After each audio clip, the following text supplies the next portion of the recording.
To the UK, and we saw the sacking of Home Secretary Suella Braverman, and then a scathing response from her detailing Rishi Sunak's many failures.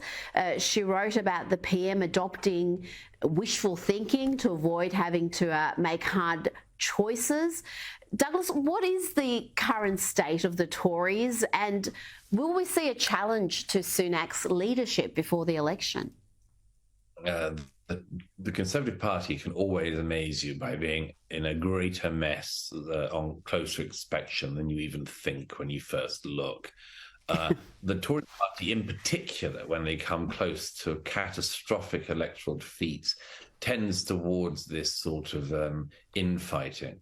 I actually thought Braverman's letter was pretty surprising by its savagery against the Prime Minister. There were 2 points that stood out to me in the 3-page letter. The first was the Home Secretary saying, reminding the Prime Minister that he has no mandate from the actual party in the country. He was rejected by Conservative voters when he stood in favour of Liz Truss. But whatever you think of Liz Truss, nevertheless, the party faithful voted for her. They did not vote for Rishi Sunak, who was imposed upon them.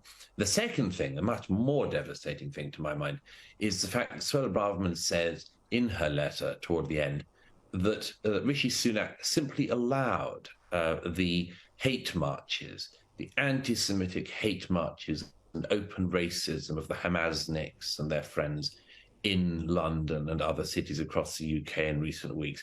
It's a damning claim to make about a sitting Prime Minister, and one that I think will have huge repercussions, actually.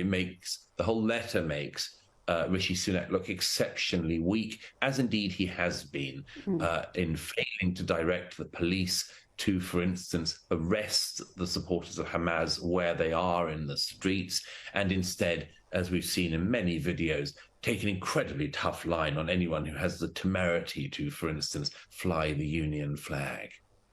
Douglas, is there any chance that Suella or someone else will challenge before the election? Because at this stage, it looks like Rishi is headed for certain defeat. It's quite likely. I mean, I think that you can smell the beginnings of a Tory leadership challenge in this. But then arguably you always can. The Conservative Party changes leader at the moment about once a year or so. And it's an extremely bad sign for the country and for the party. The awful thing about British politics in a phase like this is that people squabble in the party for prominence, preeminence, and of course have that great thing which they all think they could at some point get, which is the top job.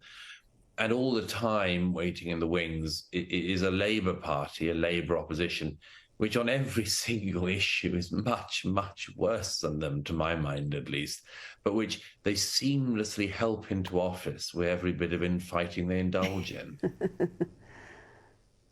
Douglas Murray, thank you so much for your time this evening. It's a great pleasure. Thank you.